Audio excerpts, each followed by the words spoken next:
BJP के राष्ट्रीय प्रवक्ता गौरव भाटिया ने इंडिया गठबंधन पर हमला बोला है। उन्होंने दावा किया कि प्रधानमंत्री नरेंद्र मोदी के बराबर का कोई नेता विपक्ष के पास नहीं है।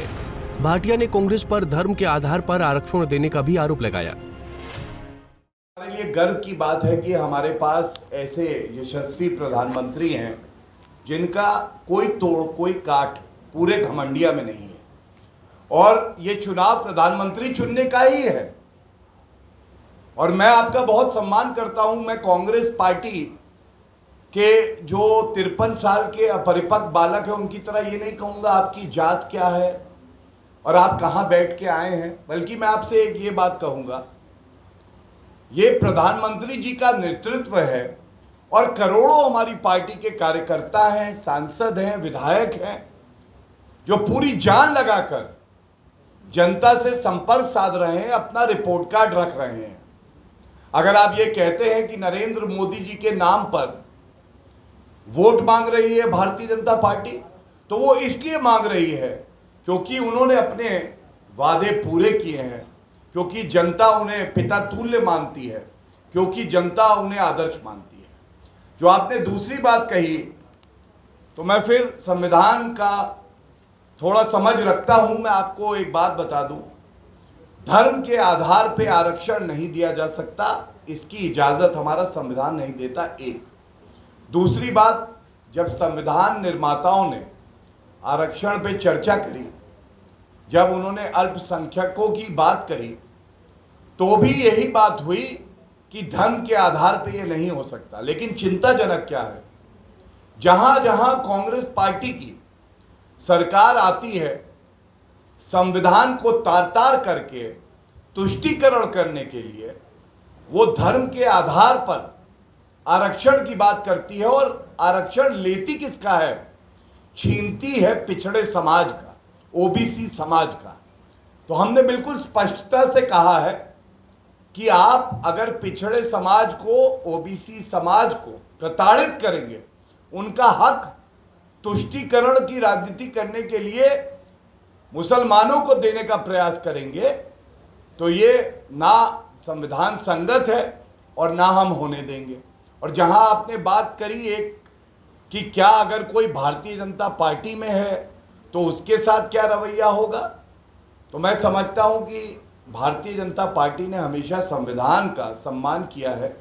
हर नागरिक का हक बराबर होता है, वो किसी भी पार्टी में हो, किसी भी धर्म का हो, किसी भी जात का हो, कानून सब पे बराबर लागू होगा। वहीं गौरव भाटिया ने दावा किया कि ईएफओ के आंकड़े से पता चलता है कि देश में 18 करोड़ लोगों को नौकरी मिली है।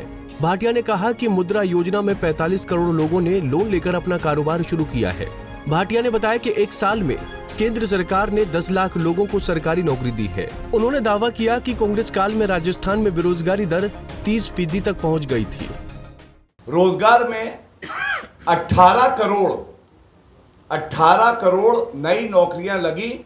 ईपीएफओ डेटा ये कहता है, ईपीएफओ डेटा वो तब आता है जब नई नौकरी मिलती है किसी नागरिक को। दूसरा, रोजगार के अवसर 45 करोड़ लोन दिए गए मुद्रा योजना में, ये रोजगार के अवसर पैदा किए गए। तीसरा, हमने एक साल में संकल्प लिया कि सरकारी नौकरियां जो केंद्र के तहत आती हैं, 10 लाख भारतीयों को नौकरियां देंगे। हमने एक साल में इस संकल्प को पूरा किया। चौथा, मैं आपको तमाम प्रदेश बता सकता हूं। उदाहरण के लिए उत्तर प्रदेश से मैं आता हूं, इसलिए वहां का भी उदाहरण दे रहा हूं। वहां 10 साल में 5 लाख सरकारी नौकरी दी गई, और हमने 5 साल में 5 लाख नौकरी दी थी।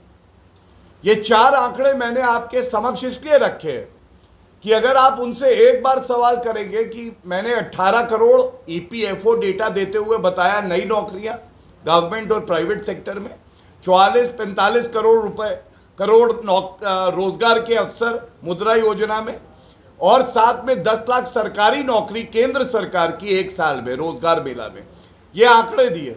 उनसे पूछिएगा, जब 10 साल उनकी सरकार रही, नौकरी पे सवाल उठाते हैं, वो ये नहीं बताते हैं कि राजस्थान में अभी जनता ने उन्हें लात मारी, राजस्थान में बेरोजगारी दर 30% पहुंच गई थी और भारतीय जनता पार्टी शासित राज्यों में गुजरात में 2%, उत्तर प्रदेश में 2%, उत्तराखंड में 2% और तमाम ऐसे राज्य हैं जहां जो नेशनल एवरेज है उससे नीचे बेरोजगारी दर रहा है। दूसरी बात आपने महंगाई की करी, तो मैं आपको बताना चाहूंगा। गौरव भाटिया ने धर्म के आधार पर आरक्षण देने का आरोप कांग्रेस पर लगाया है, लेकिन कांग्रेस नेता जयराम रमेश ने पहले ही इस आरोप को खारिज कर दिया है। उन्होंने कहा कि कांग्रेस धर्म के आधार पर आरक्षण देने का समर्थन नहीं करती है, इसलिए भाटिया को बिना तथ्य जाने ये आरोप कांग्रेस पर नहीं लगाने चाहिए। पंजाब केसरी टीवी के लिए रांची से आशुतोष सिन्हा की रिपोर्ट।